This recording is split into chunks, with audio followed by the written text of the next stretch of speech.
हे पहा किती छान अळूवड्या झाल्यात ना.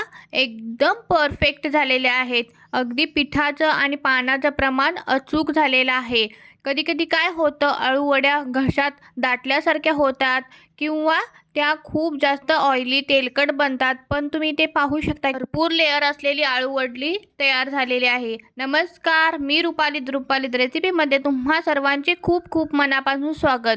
चला तर मग वेळ न घालवता रेसिपीला सुरुवात करूया. आणि व्हिडिओ आवडल्यास प्लीज चॅनेलला लाईक करा, शेअर करा आणि चॅनेलवर जर नवीन असाल चॅनेलला सबस्क्राईब करायला विसरू नका. चला तर मग सुरुवात करूया. तर इथे मी एक मिक्सरचं भांडं घेतलेलं आहे. यामध्ये 7 ते 8 लसणाच्या पाकळ्या घ्यायच्या आहेत. त्यासोबतच 2 ते 3 छोटे छोटे मी आल्याचे तुकडे घेतलेले आहेत. सोबतच तिखटसाठी मी ते एक हिरवी मिरची घातलेली आहे. तुम्ही 2 घातलं तरी देखील चालेल. थोडीशी कोथिंबीर घालायची आहे आणि याचं वाटण तयार करायचं आहे. पुन्हा थोडंसं मी इथे खोबरं घेतलेलं आहे. हे ओलं खोबरं आहे. मी दोन्ही वाटण असं तयार केलेलं आहे, एक खोबऱ्याचं आणि एक हिरवी मिरचीचं. चला तर आता बॅटर तयार करायला घेऊयात. इथे मी 1 वाटी बेसन घेतलेलं आहे. त्यासोबतच अर्धी वाटी तांदळाचं पीठ घ्यायचं आहे. इथे तुम्ही रवा घेतला तरी देखील चालेल. तांदळाच्या पिठाऐवजी चवीपुरतं मीठ घालायचं आहे. त्यासोबतच 1 चमचा मी इथे पांढरे तीळ घातलेले आहे. याने फ्लेवर खूप छान येतो आणि अळूवडी छान अशी क्रिस्पी लागते, क्रंची लागते.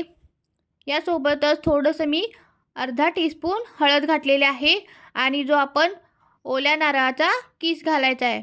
हा मिक्सरमध्ये असा बारीक वाटून घेतल्यामुळे छान याला चव येते.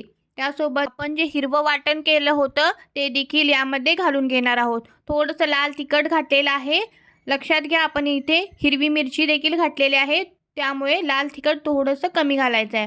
आणि थोडं थोडं पाणी घालून आपण याचं छान मीडियम असं बॅटर तयार करणार आहोत. खूप जास्त पातळही नाही आणि खूप जास्त घट्टही नाही, अशा कन्सिस्टन्सीचं हे बॅटर आपण तयार करून घेणार आहोत.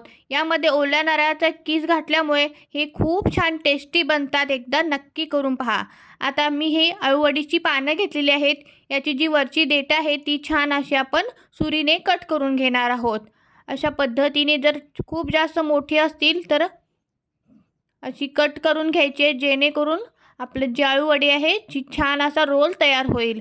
हलकंसं आपलं याला प्रेस करून घ्यायचं आहे. मी इथे लाटण्याने छान असं हलकं हलकं प्रेस करून घेतलेलं आहे. तुम्ही खूप जास्त देखील प्रेस करू नका, जेणेकरून पानं तुटू शकतील. आता जे आपण बनवलेलं हे बेसनाचं बॅटर आहे ते याला छान असं एकसारखं असं लावून घेणार आहोत. खूप जास्त पातळही थर लावायचं नाही आणि खूप जास्त जाडसरही लावायचं नाही. तुम्ही व्हिडिओमध्ये दाखवल्याप्रमाणे तुम्ही इथे करू शकता. पुन्हा मी एक लेअर घातलेली आहे पानाची आणि वरून हलका हलका दाब देऊन छान असं प्लेन करून घ्यायचं आहे. पुन्हा वरून थोडंसं असं पीठ लावून घ्यायचं आहे. सगळीकडे छान असं मी पीठ हे लावून घेतलेलं आहे. अगदी छान मस्त बनतात ह्या अळूवड्या. आणि रोल अशा पद्धतीने व्हिडिओमध्ये दाखवल्याप्रमाणे अगदी हलकं हलकं प्रेस करत याचा रोल तयार करून घ्यायचा आहे. आता जी मोदक बनवणारी चाळण असते याला थोडंसं तेल लावून घेते. तुम्ही हाताने लावलं तरी देखील चालेल किंवा ब्रशनं लावलं तरी देखील चालेल. आणि यामध्ये ह्या आपण वड्या घालून घेणार आहोत आणि एक 10 ते 15 मिनटं याला छान अशा स्टीम करून घ्यायचं आहे. इथे मी गॅसवरती पाणी छान असं उकळलेलं आहे. आता यावरती ही चाळण ठेवून देऊयात आणि 10 ते 15 मिनटं याला छान असं वरती झाकण लावून छान स्टीम करून घ्यायचे आहेत. अगदी परफेक्ट प्रमाण आहे. तुम्ही हे नक्की करून पहा. आता आपल्या ह्या अळूवड्या छान अशा स्टीम झालेल्या आहेत आणि कट करताना ह्या पूर्णतः थंड करायच्या आहेत. त्यानंतरच आपण ह्या कट करून घेणार आहोत. अळूवडी गरम असताना अजिबात कट करायची नाही आहेत, नाहीतर त्या तुटू शकतात. त्यामुळे थंड झाल्यावरतीच ह्या कट करून घ्यायच्या आहेत. इथे पाहू शकता किती छान अशा लेअर आलेल्या आहेत. अगदी सुटतायत अशा लेअर आलेल्या आहेत. अशाच पद्धतीने मी सर्व कट करून घेतलेले आहेत. तुम्ही इथे पाहू शकता. आता याला छान असं आपण शॅलो फ्राय करूया. तुम्ही डीप फ्राय केलं तरी देखील चालेल.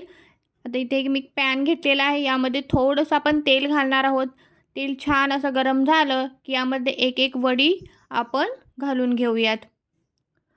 तुम्ही इथे डीप फ्राय केलं देखील चालेल, पण खूप जास्त ऑइली बनतात ह्या वड्या.